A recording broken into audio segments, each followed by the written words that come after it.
Et je voudrais vous remercier d'être là aujourd'hui, d'avoir payé, pas de votre argent, mais de votre temps, parce qu'il est plus précieux que la somme que vous avez donnée.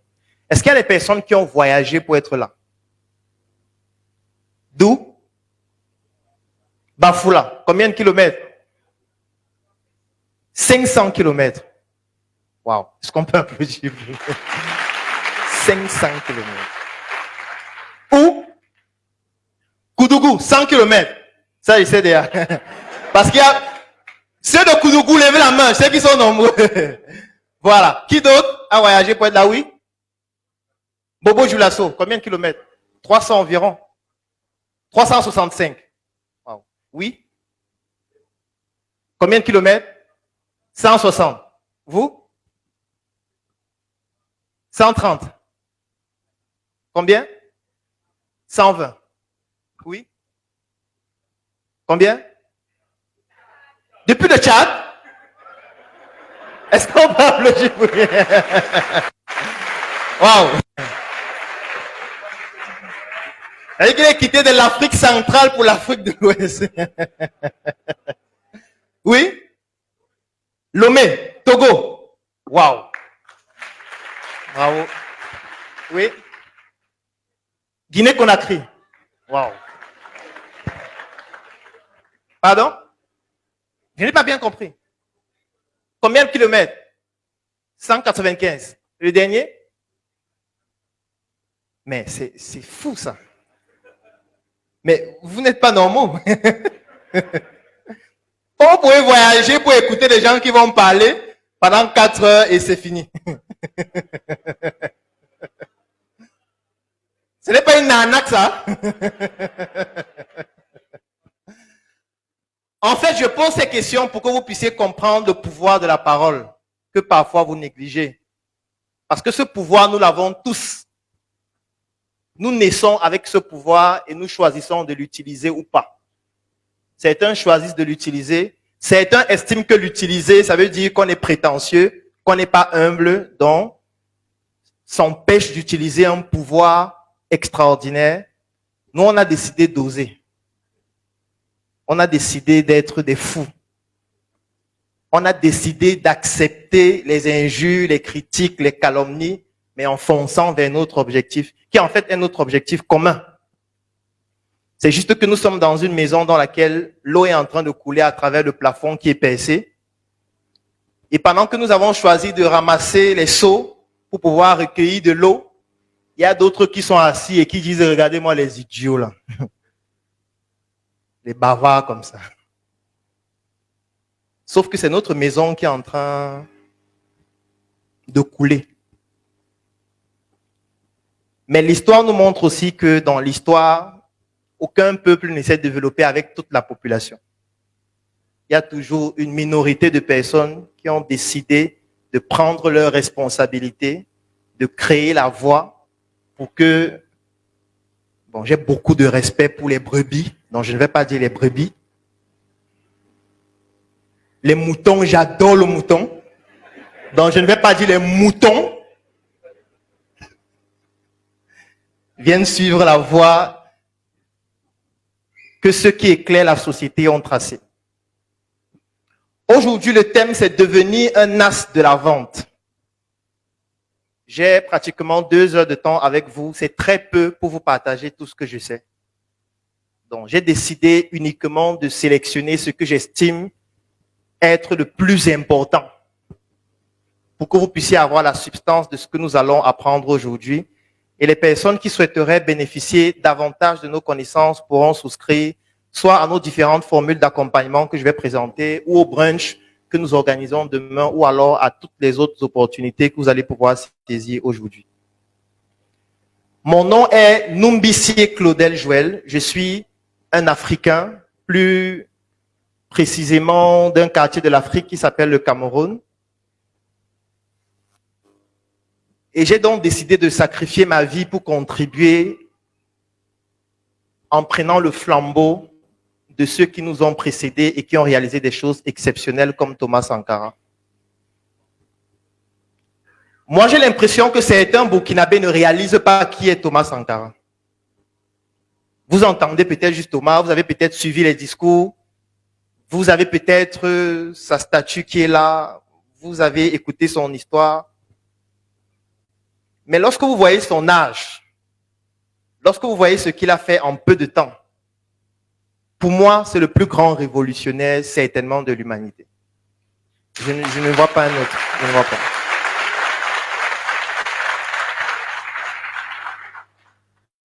Et je vous ai dit que la voix a un pouvoir que parfois vous ne voulez pas utiliser.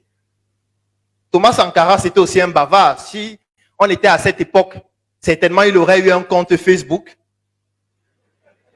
Il devait peut-être publier aussi les vidéos tous les jours.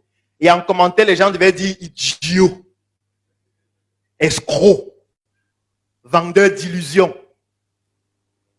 S'il était là à cette époque, c'est ce qu'il devait faire, puisque c'est ce qu'il faisait avant. Avant, il était dans les médias, il passait à la radio, il faisait les interviews. Vous connaissez combien de présidents qui ont autant de vidéos? Même jusqu'aujourd'hui. Les présidents n'aiment pas les médias, notamment en Afrique. Ils parlent très peu. Et même parfois, quand ils parlent, c'était mieux de se taire. Parce que parfois, le silence est plus beau que ce que vous venez de dire. Mais chaque parole de Thomas, c'était comme l'épée dans votre poitrine. Vous avez l'impression que ça vous transperce de l'intérieur. Vous avez l'impression qu'il décrit votre vie et qu'il est en train de vous montrer que vous pouvez le faire. Je n'ai jamais vu ça avant. Il n'y a aucun discours de Thomas Sankara que je ne connais pas pratiquement par cœur. Aucun. Aucun. Et comme la voix est puissante et elle transcende le temps, elle nous a donné un autre Thomas Sankara, encore plus ambitieux.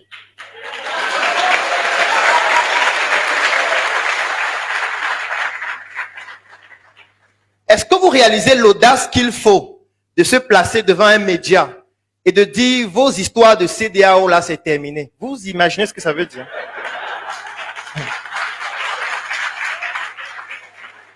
Moi, je ne sais pas si vous réalisez comme moi. Pour moi qui a un peu de connaissances en politique internationale, en relations publiques, en influence, en lobbying, c'est trop fort.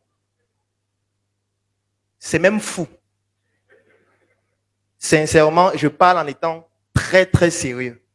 Pour faire ça, il faut une dose d'audace dont s'il fallait avoir un appareil qui mesure cela, dès qu'on devait demander de mesurer, ça devait exploser l'appareil. Tout simplement. Ce n'est donc pas pour rien que nous sommes ici. C'est parce qu'en cette terre, il y a un esprit qui vous pousse aussi à être ce que vous êtes aujourd'hui. Vous vous imaginez quelqu'un qui se lève à 30 ans et poussière et qui dit qu'il va changer le nom de son pays. Vous connaissez combien de pays qui ont changé de nom? Parce que je ne sais pas si vous réalisez, ou c'est moi seul qui comprends. Quelqu'un vous dit, ce nom-là, ça signifie quoi? Vous savez comment on appelait votre pays avant? Qui connaît? La Haute-Volta. Il dit que Haute-Volta, ça veut dire quoi? Ça signifie quoi? Dans notre culture, dans notre tradition, dans notre histoire, ça ne veut rien dire. Et jusqu'à aujourd'hui, vous êtes et vous demeurez des hommes avec grand H pour pouvoir associer les hommes et les femmes intègres.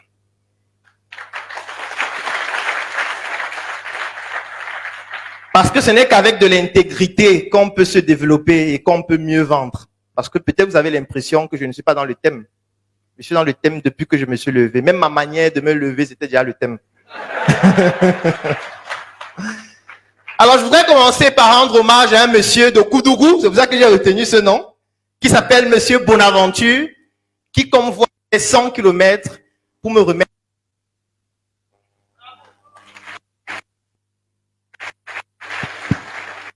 Sauf qu'il n'a pas pu être là aujourd'hui.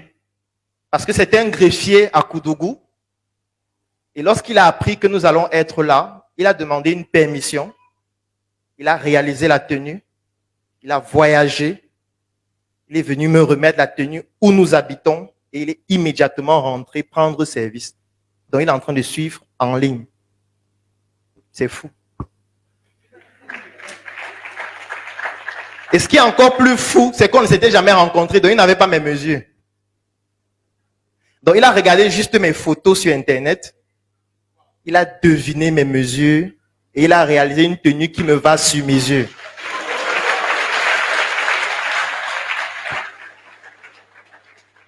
Et vous continuez d'avoir peur des Occidentaux. Ils sont qui? Quand les gens ont la radiographie dans les yeux, quand les gens peuvent te regarder et deviner tes dimensions sans machine, sans mètre ruban, quand les gens peuvent te concevoir une tenue aussi splendide, quand les gens sont aussi intègres, aussi humains, qu'est-ce qu'il faut de plus pour rendre l'humain? C'est nous qui devons sauver l'humanité. Puisque c'est nous qui avons encore les valeurs qui restent pour une humanité belle. Parce que les autres s'embrassent entre eux, les garçons, déjà. Hein. Je n'ai pas envie de dire qu'ils dorment ensemble, parce que ça me fait un genre. Je préfère rester à s'embrasser. C'est l'Afrique qui va sauver l'humanité. C'est l'Afrique. Mais est-ce que ceux qui habitent en Afrique savent que l'humanité attend qu'ils viennent sauver l'humanité? Ceux-là, ce sont les Africains. Est-ce qu'ils sont conscients des enjeux, conscients de leur rôle, conscients de leur force, conscients de leur énergie, conscients de ce dont ils disposent, conscients de leurs ressources pour permettre à l'Afrique de se développer? C'est pour ça que nous sommes là. Pour vous montrer comment prendre conscience de votre potentiel, comment développer ce potentiel et devenir un as de la vente. Parce que ça commence par vendre son potentiel, vendre son image, vendre son savoir-faire, vendre ses produits, vendre ses services et enfin vendre son pays. Parce que lorsque je dis devenir un as de la vente, ce n'est pas seulement pour des particuliers, c'est pour tout un pays aussi, parce qu'un pays aussi se vend. Lorsque vous partez sur un moteur de recherche, vous tapez Burkina Faso, qu'est-ce qui s'affiche? Vous avez déjà fait l'expérience? Vous allez voir coup d'État. Le pays parmi les plus pauvres au monde. Faites l'expérience. Hein. Vous prenez votre téléphone, vous tapez par exemple sur Google Burkina Faso et vous lisez ce qui s'affiche. Vous allez sur images, vous voyez les images qui s'affichent du Burkina. Vous vous demandez si c'est le pays dans lequel vous êtes en train de vivre actuellement.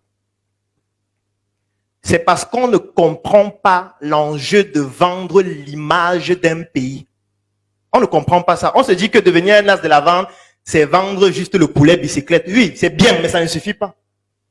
Il faut vendre l'image du pays pour augmenter la valeur du pays ainsi que de ses citoyens. Donc, devenir un as de la vente, ça commence par tout le pays. Ensuite, les activités qui se déroulent dans le pays par les compatriotes. Pourtant, il y a de très beaux monuments ici au Burkina. Moi, j'étais par exemple au mémorial des martyrs. J'ai même d'ailleurs réalisé une vidéo là-bas que j'ai publiée sur Internet en expliquant la symbolique de ce monument. Parce que c'est comme ça qu'on vend l'image d'un pays. Pourquoi les gens vont en France et dès qu'ils arrivent, ils disent « Je vais aller à la Tour Eiffel ». Tous ceux qui partent en France pour la première fois, la première réaction, c'est de courir à la Tour Eiffel et prendre quelques photos avant d'aller à la maison. Qui a fait ça? Dites la vérité. C'est ça. Bon, qu'est-ce qui peut te pousser à payer aussi cher ton billet d'avion, cher parfois ta caution, cher ton hébergement, et dès que tu arrives dans un pays, tu cours pour te placer devant un tas de ferrailles et tu te filmes. Un tas de ferrailles dans le sens propre du terme. Un tas de ferrailles sales. Vous savez que c'est sale, n'est-ce pas? La France est l'un des pays les plus sales d'Europe. Ceux qui ont déjà fait la France, vous levez la main. Si c'est faux, je vous donne le micro. C'est l'un des pays les plus sales.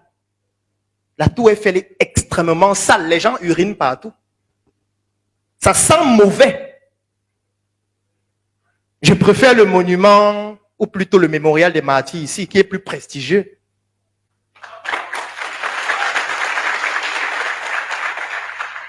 Il y a des gens au fond d'eux qui disent tu exagères. C'est le tu exagères là que tu dois enlever pour devenir un as de la vente. Parce que tu ne crois pas en toi. Tu ne crois pas en ce que vous avez. Je n'exagère pas. Parce que c'est ce que les autres font.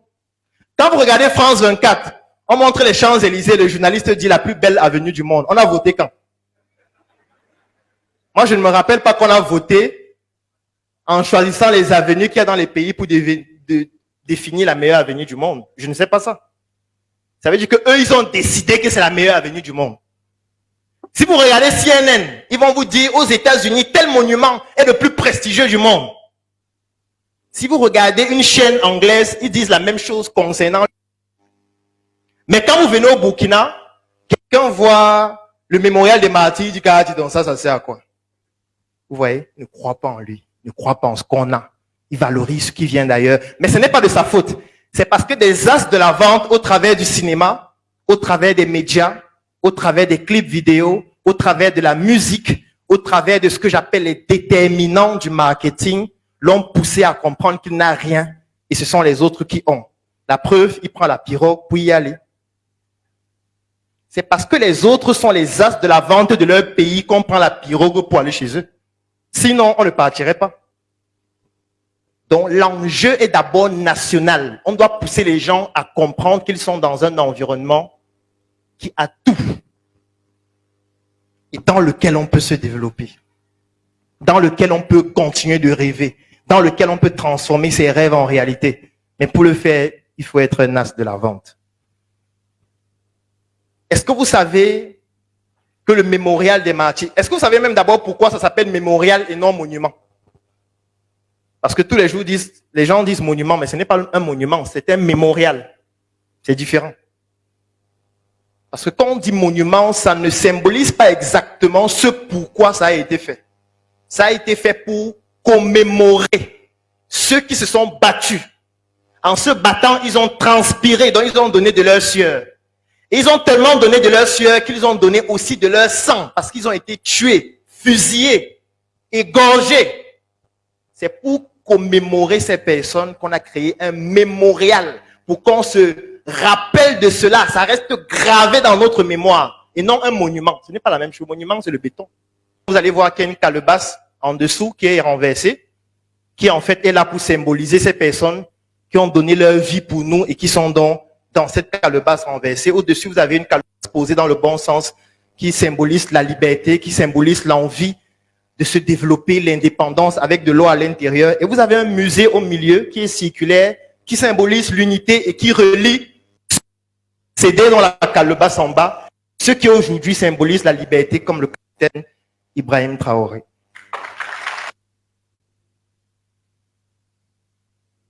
Et bien sûr, devant, vous avez une stèle avec deux mains levées, la main d'un homme et la main d'une femme, qui est symbolisée avec le bracelet. La main de l'homme est plus haute parce que sur le plan physiologique, l'homme est plus grand de taille que la femme. Et vous avez donc les noms des personnes qui ont été tuées durant les insurrections et le putsch manqué. Est-ce que vous connaissez cette histoire? Est-ce que vous connaissez cette symbolique? Est-ce que vous savez que rien que ce mémorial peut pousser les gens à prendre des billets d'avion, venir au Burkina, dormir dans un hôtel 5 étoiles pendant 3 jours, venir là-bas se filmer et rentrer, c'est-à-dire développer l'économie du Burkina, économie qui va permettre de financer l'armée qui va mieux combattre aux frontières. Oui. C'est ça être un as de la vente d'un pays. Parce que vous ne vous rendez pas compte que ce mémorial peut permettre de mieux faire la guerre. C'est pour ça que ça ne vous dit rien, puisque vous ne savez pas quel est l'enjeu. Je peux prendre l'exemple avec tous les monuments qu'on a ici. Tous les symboles qu'on a ici. Je peux prendre un exemple avec toutes les matières premières qu'il y a ici. Aujourd'hui, je suis habillé en Faso d'Anfani. On doit coloniser le monde avec le Faso d'Anfani. Parce que les autres n'ont pas le coton. Ils ont pris où? Quand ils font 6 mois dans la neige, parfois 10 mois, ils vont cultiver le coton comment? Ils n'ont pas le coton. Nous, il fait tellement chaud. Au point où on est devenu chaud. Et on est devenu chaleureux aussi parce qu'il fait trop chaud. Mais l'avantage avec la chaleur, c'est que ça te rappelle que tu ne dois pas rester pauvre.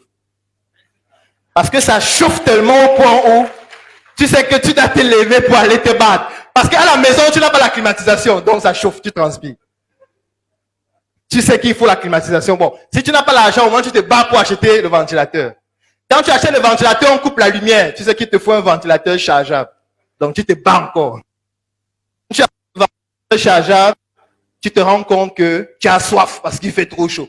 Il faut acheter de l'eau. Parfois, l'eau n'est pas potable. Il faut acheter de l'eau minérale. Ça coûte plus cher. Donc tu te bats encore plus. Donc le soleil là est là pour nous rappeler que tu ne dois pas dormir et c'est interdit de pleurer.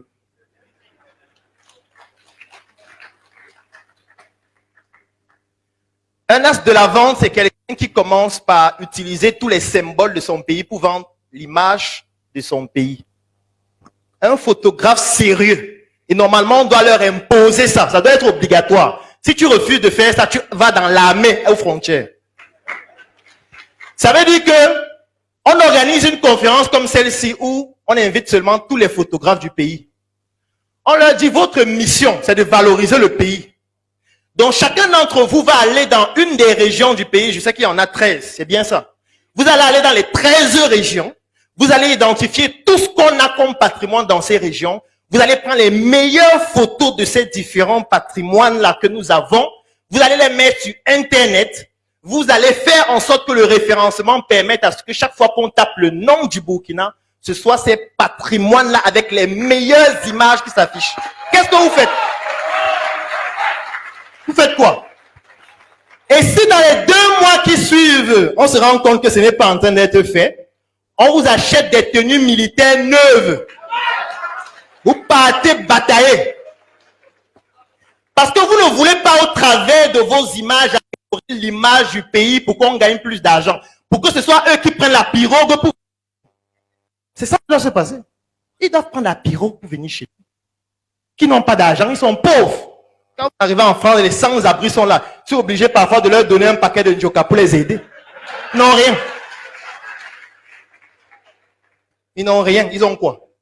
Sur le plan intellectuel, ils sont idiots. Ceux qui ont fait un peu l'Occident, allez dans les salles de classe, les meilleurs, ce sont les qui? Dites la vérité. Ce sont les qui? En France, 60% des médecins sont africains. Si on enlève les médecins africains en France, tous les hôpitaux vont fermer. Il n'y a pas les médecins français. Ils sont où? Ils sont faibles.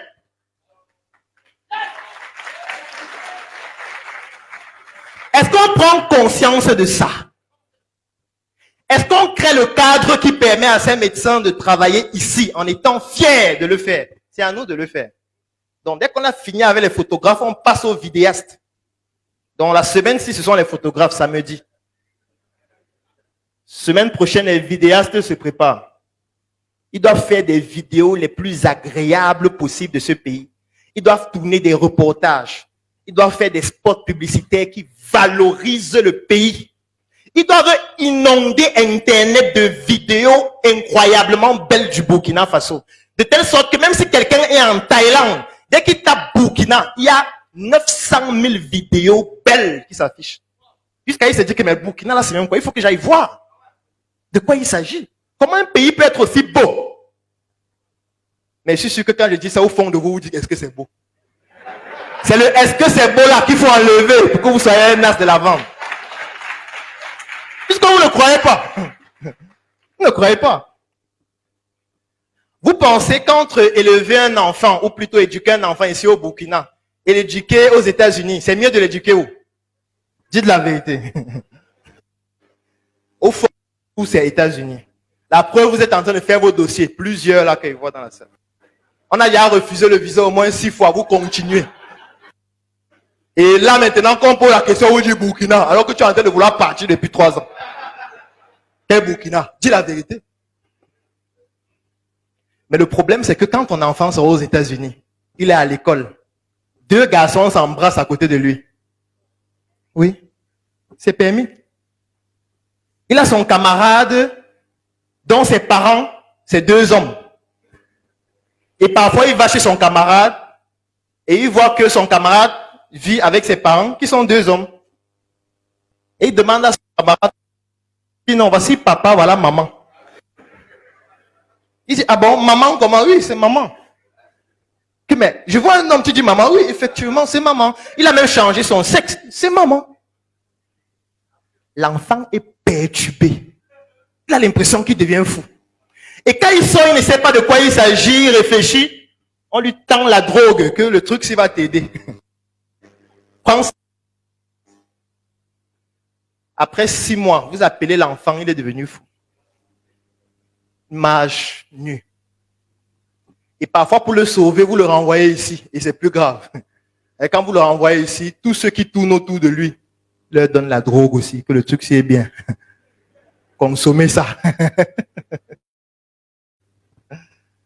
C'est ici qu'il faut éduquer nos enfants. Il n'y a rien là-bas. Là-bas rend les gens fous. La preuve, les gens se suicident plus haut. Pourquoi ils ont des pays beaux, mais ils se suicident chaque jour? Alors que nous, la chaleur, la misère, la pauvreté, on est là, on vit. On est tranquille. C'est parce qu'en fait, l'environnement nous rend résilients et la culture que nous avons préservée nous permet de continuer à résister. La semaine qui suit, on passe aux écrivains qui doivent arrêter de nous parler du développement personnel. C'est la dernière fois qu'on a un livre. On a déjà assez écrit dessus. Vous allez écrire sur l'histoire du Burkina. On veut 100 livres d'ici décembre qui parlent uniquement de l'histoire du Burkina. Et ces livres seront gratuits. Donc dès que vous écrivez ces livres, on publie en ligne, c'est gratuit. Les élèves doivent lire au moins 2 par an. Si on se rassure ou si on vérifie, on t'évalue, on se rend compte que tu n'as pas lu au moins 2 tenues militaires neuves. Tu vas combattre au fond. Puisque tu ne veux pas contribuer avec ton intelligence pour améliorer l'image du pays, ça veut peut-être dire que tu préfères utiliser tes muscles. On se dit, hein? Donc on t'envoie là où les interviennent. Et si tu meurs, tu es mort pour la patrie, c'est tout bien. C'est ce qui va nous permettre de nous développer. Et c'est ça, être un as de la vente, en commençant par notre pays. La prochaine tournée qu'on organise, c'est au Togo et c'est le mois prochain. C'est-à-dire que nous allons être au Togo autour du 25 ou 28 avril. Et on va organiser un événement similaire à celui-ci. Et on s'est dit, au lieu de continuer de l'organiser seulement nous-mêmes, pourquoi ne pas le faire avec vous? Donc, s'il y a des personnes dans la salle qui souhaiteraient qu'ensemble, on puisse organiser cette tournée au Togo, qu'on puisse voyager ensemble pour le Togo, qu'on puisse vendre les tickets comme on l'a vendu, mais cette fois se partager l'argent ensemble, vous nous contactez à la fin, on va vous dire comment ça se passe.